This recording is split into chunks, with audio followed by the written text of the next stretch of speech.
बिस्मिल्लाहिर्रहमानिर्रहीम। अस्सलाम वालेकुम। हकीकत टीवी साइंस एंड हेल्थ में खुश आमदीद। देखिए, इलॉन मस्क ने एक ऐसी बात की है जो आज से पहले कभी किसी ने नहीं की।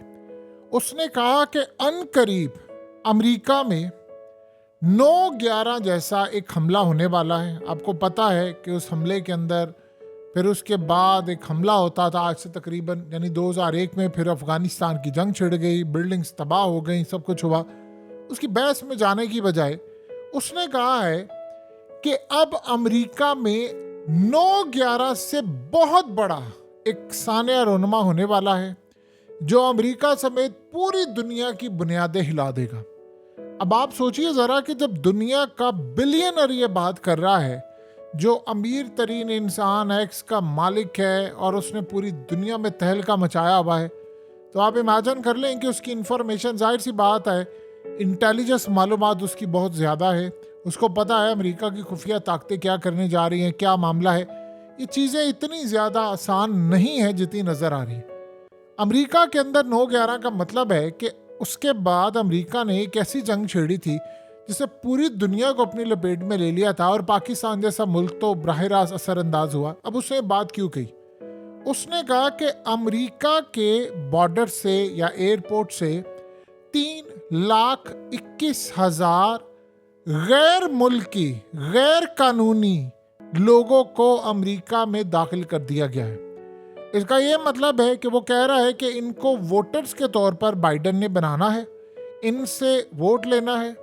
और आप जानते हैं कि ट्रम्प की पॉलिसी ये है कि उसने एक बड़ा क्लियरली कहा हुआ है, उसने कहा है कि मैंने किसी सूरत, जिस दिन मैं पहले इख्तियार में है, मैंने इन सबको बाहर निकाल दें। तो इस सारी सूरत हाल के अंदर उसने कहा कि एक बहुत बड़ा वाक़या रोनमा होने वाला है और उसके बाद पूरी दुनिया हिल जाएगी।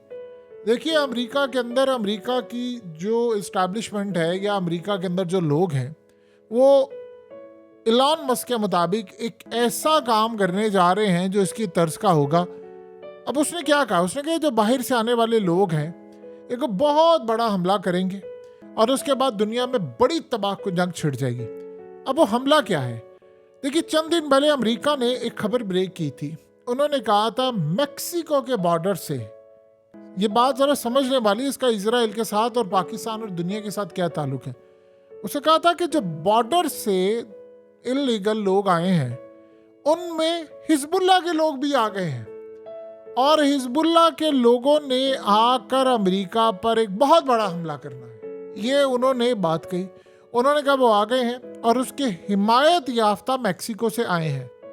देखिए, इस वक्त सूरत हाल ये है कि इसराइल को इस वक्त करीबन 50 से 60 ममालिक चाहिए जिसके थ्रू वो दुनिया में जंग छेड़े। क्योंकि एक तरफ तो आप देखें ना, नेटो ने जंग लड़नी है जो रूस के खिलाफ, और दूसरी जानिब ये, जब इलॉन मस्क ने बात की है कि 9/11 जैसा कोई हमला, तो इसका मतलब है कि हमला किसी बाहर के मुल्क से आने वाले लोगों की जानिब से होगा और उस मुल्क पर या अपनी मर्जी के किसी मुल्क पर जंग छेड़ दी जाएगी। और आर्टिकल 5 के तहत अमेरिका जिस मुल्क पर हमला करेगा, 50 ममालिक नेटो के ऑब्जर्वर्स समेत और सारे उनके साथ उस जंग में शामिल हो जाएंगे। ये इतना ज़्यादा खतरनाक काम है कि लेट्स से कि अगर वो कहते हैं जी हमला हो गया, जी अमेरिका के अंदर बहुत बड़ा कोई हमला हो गया, जी इसके ताने बाने लिबनान से, हिजबुल्लाह से मिलते हैं, तो हम जंग करने के लिए जा रहे हैं। चूंकि अमेरिका की सरजमीन पर हमला हुआ है, लिहाजा अमेरिका इसका जवाब देगा और अमेरिका का जवाब 50 ममालिक देंगे और हम एक जंग का आगाज करने जा रहे हैं, और यूं एक जंग डिक्लेयर कर दी जाएगी। और उसके बाद इसराइल, या फिर ये भी सूरत हाल हो सकती है कि वो ये कह दे कि यमन के जानिब से, यानी यमन के हिमायत याफ्ता जो थे, उन्होंने कोई हमला किया है और यमन की गवर्नमेंट इसके पीछे है या होशी इसके पीछे है, या वो ईरान का नाम लगा सकते हैं कि ईरान के हिमायत याफ्ता जो हिजबुल्लाह के लोग हैं वो हमला ये करने जा रहे हैं और हमला उन्होंने कर दिया। ये जो भी सूरत हाल है, तो लिहाजा अब अमेरिका पर हो गया तो अमेरिका को जवाब देना पड़ेगा। तो जब वो जवाब देंगे तो लेट्स से एक एक करके देखते हैं। अगर वो यमन पर हमला करेंगे तो इसका मतलब है 50 ममालिक मिलकर आएंगे और उनकी मजबूरी होगी। अभी तो सूरत हाल ये है ना कि वो वहाँ से, यानी शिप गुजरे हैं, तो यमन ने कहा कि जी हमने हमला कर दिया, फलाना कर दिया। तो उन्होंने कहा अच्छा जी आपने हमला किया है, तो हम देखेंगे इसको बाद में आपकी क्या सूरत हाल होगी। फिलहाल हम इसको मैनेज कर रहे हैं। यानी उन्होंने कहा यूरोप के ममालिक को कि आप आए हमारा साथ दे, उन्होंने आने से इनकार कर दिया, भारत ने भी आने से इनकार कर दिया। लेकिन जब एक दफ़ा हमला हो जाता है तो फिर आर्टिकल 5 के तक तो आपको जाना पड़ता है। अगर लट से दोनों सिनेरियो में ये जाकर यमन के ऊपर हमला कर देते हैं और कहते हैं जी सारे ममालिक चढ़ दौड़े, तो समझ ले ये तो ऐलान जंग है और ये बहुत बड़ी जंग छिड़ जाएगी। ये इतनी बड़ी जंग छिड़ जाएगी कि अमेरिका हौसियों के खिलाफ यमन के अंदर फौजी उतार देगा और इतनी बड़ी तबाही होगी कि फिर अभी तो आप देखिए सऊदी अरब ने मना किया हुआ अड्डे देने से, बाद में वो उनको कहेगा कि नहीं तुम दोगे नहीं तो फिर वही पाकिस्तान को जो धमकी दी थी कि साथ हो या हमारे खिलाफ हो वरना छोड़ेंगे नहीं। ये तो इस तरह का एक सिनेरियो बनता है। या वो 50 ममालिक आएंगे और सारे मिलकर हमला कर देंगे और ये बहुत तबाहकुन जंग होगी। एक तो सिनेरियो ये है। दूसरा सिनेरियो ये है कि अगर वो इस सारी सूरत हाल में कह देते हैं कि जी हिजबुल्लाह ने हमला किया है और हिजबुल्लाह की बैक के ऊपर ईरान खड़ा था, तो वो कहेंगे ठीक है जब हम ईरान पर हमला करने के लिए आ रहे हैं। और इसी तरह सारे ममालिक, क्योंकि उनको एक वजह भी चाहिए। ईरान का मामला कुछ इस तरह से है, देखिए हिजबुल्लाह का भी अगर नाम लगाएं तो वो कहेंगे इसके पीछे ईरान का हाथ है। और ईरान का हाथ होने का मतलब क्या है? ईरान के हाथ होने का मतलब ये है कि वो कहेंगे कि अब ईरान को ख़त्म करना है, क्योंकि एक तरफ ईरान आपको पता है कि न्यूक्लियर ताकत बनने बिल्कुल करीब पहुंच गया। उसने सिर्फ डिक्लेयर करना, टेस्ट करना है और वो न्यूक्लियर पावर बन जाएगा। तो इस सारी सूरत हाल में कोई ना कोई एक तरीका तो चाहिए कि सारे ममालिक मिलकर ईरान पर हमला करें।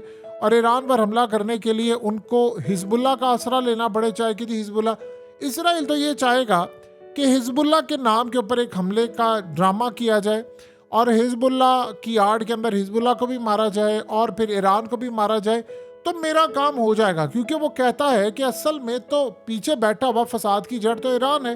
वो कहता है कि जी हमास के बैक के ऊपर, हिजबुल्लाह की बैक पर इराक, शाम, मलेशिया, इन सब की, यमन की बैक पर ईरान खड़ा हुआ है। तो अगर हम ईरान पर हमला करें, उससे बार बार अमेरिका को कहा कि तुम हमला करो। अब चूंकि अमेरिका ने डायरेक्ट, अभी तो वो यमन के साथ फंसा हुआ है, तो वो ये इस तरह का काम कर सकते हैं। अब सवाल यहाँ पर यह पैदा होता है कि ईरान के साथ जिन ममालिक की बाउंड्री लगती है उनमें एक मुल्क का नाम है पाकिस्तान। क्या पाकिस्तान को वो ये बात कहेंगे कल को उठ कर के भाई आप हमें ईरान के खिलाफ अड्डे दें या फलाना करें? ये एक बड़ा पाकिस्तान के लिए क्रूशल टाइम होगा अगर वो प्लान को इस तरह लेकर चलते हैं। इसराइल की पूरी कोशिश होगी कि बजाय यमन के ऊपर हमला होने के, बजाय हिजबुल्लाह के ऊपर होने के, डायरेक्टली ये सारे के सारे को ऐसा खेल रचा लिया जाए कि हमला हो ईरान के ऊपर। और ईरान पर जब हमला हो तो फिर उसके बाद उसकी सारी प्रॉक्सी को भी मैनेज कर लिया जाए। यानी मैं अकेला इस जंग को ना लड़ूं, मेरे साथ ये सारे 50 ममालिक आए और आकर इस जंग को लड़े। तो सोचे अब तक का जो सिनेरियो बना हुआ है वो इतना ज़्यादा खतरनाक हो गया है कि उन्होंने इस लेवल पर लाकर जंग को खड़ा कर दिया है कि इलॉन मस्क जैसे बंदे को कहना पड़ा है कि इस तरह की एक जंग छिड़ने वाली है जो बड़ी तबाहकुन है। दूसरी जानिब आप ये देखिए कि इस वक्त फेसबुक, इंस्टाग्राम पूरी दुनिया के अंदर डाउन हुआ है और ये बात पूरी दुनिया में फैल गई है कि इस पर साइबर हमला हुआ है। अब चाहे आप उसको जो मर्जी नाम दे दे, अल्जीरिया से हुआ है, नहीं हुआ, ग्लिच था, फलाना था, ये बात सबको पता है कि ये अमेरिका को एक पैगाम दिया गया है कि आप इस जो जंग को दुनिया के ऊपर मुसल्लत करने जा रहे हैं आप उसमें लिमिट हो जाएं। अगर आपने काम ना किया तो उसके बाद अमेरिका की सारी टेक जिहाद, तमाम टेक्नोलॉजी, वो सिर्फ एक हमले की मार है और उन पर बहुत बड़ा हमला छिड़ जाएगा। देखिए एक बात ज़हन में रखिएगा, रूस की जानिब से जो भी मामला सामने है, इसराइल ने इस बात का ऐलान किया है कि यमन की बैक पर रूस है और ईरान की बैक पर भी रूस है और हिजबुल्लाह की बैक पर भी रूस है, हमास की बैक पर भी रूस है। उसने कहा इनकी बैक पर सारा रूस है। आप सोचिए ज़रा कि अनकरीब वो दिन आने वाला है कि जब इसराइल ने यह भी ऐलान कर देना है कि इन सब के साथ चाइना भी खड़ा है तो हमें चाइना के साथ भी लड़ना पड़ेगा। वो दिन दूर नहीं है। जंग आप देखें, अभी तक ये जो फ़लस्तीन वाली जंग थी, गज़ा वाली जंग थी, क्या वो जंग अभी तक आपको किसी भी तर्ज पर समेटते हुए नज़र आ रही है? आप अंदाज़ा यहाँ से कर ले कि टॉक्स चल रही थी हमास के दरमियान और इजराइल के दरमियान बैकएंड से, और इसराइल ने अपने 70 के करीब जो बंदे हैं स्ट्राइक करके मार दिए। उसमें जाहिर सी बात है हमास के भी लोग मारे गए हैं, तो उन्होंने मार दिए। वो असल में चाह रहे हैं कि पीछे जो 150-200 बंदा भी रह गया इसको भी हम मार दें, फिर हम खुलकर हमला करें, क्योंकि फिर हम इनको कह देंगे, हम तो नाम सीधा लगा देंगे कि जी ये असल में इनको हमास से खुद ही मार दिया है, वो तो चाहते ही नहीं थे, जैसे अभी भी हमने दुनिया को मैनेज किया हुआ, हम बाद में भी मैनेज कर लेंगे। ये सूरत हाल अब तक जो पैदा हो रही है वो तो बड़ी खतरनाक है। तो इन्होंने जो प्लान करके अब रखा हुआ था वो सिनेरियो अब बिल्ड हो रहा है, और आहिस्ता आहिस्ता वो दुनिया को मेंटली तौर पर तैयार कर रहे हैं कि हम ये काम करने जा रहे हैं।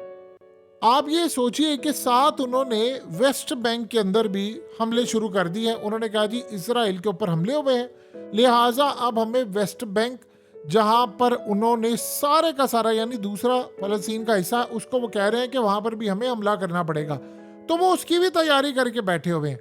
अब आप ये सोचें कि अमेरिका इस वक्त इस्तेमाल हो रहा है इजराइल के लिए, जितनी मर्जी आप कोशिश कर ले, अब दुनिया ने देख लिया है, यानी आप ये देख ले खबरें क्या बन रही होती हैं, US frustration with Israel in Gaza has turned into anger. इस तरह की खबरें बन रही होती हैं कि जी वो बड़ी फ्रस्ट्रेशन हो गई है, कि जी वो गुस्से में आ गया है, फलाना ये है, ये सारी सिर्फ कहानियां हैं। अमेरिका चाहे जो मर्जी हो कि वो इलेक्शन की वजह से कहे ठीक है मामला ख़राब है, लेकिन आप ये देखिए कि अमेरिका को उन्होंने मैनेज करके अपने साथ इस जंग में कैसे धकेला है, कैसे उसके थ्रू तबाही करवाई है। और ये तबाही इतनी ज़्यादा ख़तरनाक है कि अब इलॉन मस्क जैसे बंदे को कहना पड़ा है कि एक बड़ी जंग हमारे सर पर मुसल्लत होने वाली है। देखिए दुनिया के अंदर आप जितनी जंगें करते हैं उतना ज़्यादा तबाही का, डिस्ट्रक्शन का मामला जो सामने आता है, दुनिया उससे बेजार होती है।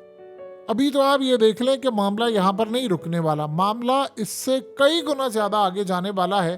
कि अगर इस सारे मामले पर जैसे अमेरिका ने काम किया, और अमेरिका ने उसके बाद मुस्लिम कंट्रीज़ को स्पेशली मिडिल ईस्ट के अंदर कहा कि अब तो मुझे फौजी अड्डे चाहिए। अभी तक तो सूरत हाल ये थी कि हमला मुझ पर नहीं हुआ, अगर हमला मुझ पर हो गया है तो मुझे फौजी अड्डे चाहिए, और अगर किसी मुल्क ने नहीं दिए तो वो हमारे साथ ऐलान जंग है उसका। आप सोचिए ज़रा कि जब उसके साथ भी उसने कर ली मिडिल ईस्ट के अंदर भी, तो फिर आप उस सिनेरियो की जानिब जा रहे हैं कि या तो आप रशिया वाली साइड चूज़ करेंगे चाइना के साथ, या आप अमेरिका वाली साइड चूज़ करेंगे। और यही सिनेरियो इस वक्त पूरी दुनिया के अंदर बढ़ता जा रहा है कि आपको कुछ ना कुछ करना है। देखिए पूरी दुनिया सिर्फ एक हमला, चाहे वो असली हो, जाली हो, किसी भी तर्ज का हो, दुनिया की तीसरी जंग अजीम का जो सिनेरियो बन रहा है, इलॉन मस्क ने कहा था कि हम खामोशी के साथ तीसरी जंग अजीम की तरफ बढ़ रहे हैं, हमारे कदमों की चाप भी सुनाई नहीं दे रही, लेकिन हर कदम हम सब का तीसरी जंग अजीम की तरफ बढ़ रहा है। अब उसने दुनिया के अंदर ऐलान कर दिया है, ये तब ऐलान हुआ है कि जब इलेक्शन से पहले ये बातें हो रही हैं कि अमेरिका के इलेक्शन से पहले जो नवंबर में होना है इस साल, कि जी तीसरी जंग अजीम छिड़ सकती है। तो आप यहाँ से अंदाज़ा लगा सकते हैं कि हम लोग इस वक्त किस दुनिया के अंदर जी रहे हैं, कि जहाँ पर किसी को नहीं पता किसी का फ्यूचर क्या है, किसी की सूरत हाल क्या है। बस इतना पता है कि सब एक तबाही की तरफ जा रहे हैं, जाते जा रहे हैं, मामला ख़राब हो रहे हैं और हम सब बर्बादी की तरफ दाखिल हो रहे हैं। देखिए इसराइल ने तो ऐलान कर दिया है कि हमारी लड़ाई का अब अगला फेज़ शुरू होने वाला है, और उस लड़ाई के अंदर हमने तैयारी पूरी कर ली है। उन्होंने अपने फौजियों को, हत्ता कि इसराइल की फ़ौज के अंदर इस्तीफे बड़े पैमाने पर आना शुरू हो गए हैं, यानी उनके बड़े जो जर्नैल हैं, फ़ौज के तर्जुमान हैं, वहाँ तक उनके इस्तीफे आ गए हैं। इसका ये मतलब है कि इसराइल की फ़ौज में एक नुक्ता ये उठ गया है कि हम ये जंग नहीं जीत पा रहे। तो जब आप जीत नहीं पा रहे तो इसका मतलब है कि अब आपको क्या करना है, आप या तो जंग कंटिन्यू करें, हारते जाएं, या आप दूसरे ममालिक को भी अपने साथ मिलाएं और कुछ काम करें। इसराइल को ये सिनेरियो बड़ा सूट करता है कि अमेरिका के अंदर कुछ हो जाए और वो मिडिल ईस्ट में किसी पर, ईरान पर, हिजबुल्लाह पर, यमन पर, या इनमें से किसी ताकत पर इल्ज़ाम लगाए, साथ ये कहे कि उसके पीछे रूस खड़ा है, साथ ये कहे कि उसके पीछे चाइना खड़ा है, और हम एक बहुत बड़ी जंग छेड़ दें। सो लिहाजा अब जंगों का जो टाइम है वो सर पर हमारे खड़ा हुआ है, हम इसे बच नहीं सकते। लेकिन एक सिनेरियो ज़रूर होगा कि जो मदद अमेरिका को अफ़गानिस्तान वाले टाइम पर मिली थी वो मदद इस दफ़ा नहीं मिल पाएगी, क्योंकि अमेरिका को अगर इस दफ़ा वो मदद मिल जाती है तो इसका मतलब है कि सारे अमेरिका के कैंप में अब अमेरिका कमज़ोर है, अमेरिका का डॉलर इस्तेमाल नहीं किया जा रहा, चाइना इस वक्त पूरी पोजीशन में आ चुका है, रूस की पोजीशन बड़ी स्ट्रॉन्ग है, यमन की पोजीशन स्ट्रॉन्ग है, ईरान एटमी कुव्वत बनने जा रहा है। तो सारी सूरत हाल में इस दफ़ा का मामला डिफरेंट है। बहरहाल ऐसा लग रहा है कि शायद अमेरिका की भी तबाही इजराइल कर दे और वो उसको तबाह करके खुद उसकी कुर्सी पर आना चाहे। जो भी सिनेरियो होगा, अमेरिका की वीकनेस सामने आएगी और दुनिया की तबाही भी बहुत ज़्यादा हद तक खुलकर सामने आ रही है। हकीकत टीवी साइंस एंड हेल्थ की इस वीडियो के नीचे कमेंट ज़रूर कीजिए, अपनी राय का इजहार ज़रूर करें और इस वीडियो को हर जगह शेयर करते हुए चैनल को सब्सक्राइब ज़रूर करें।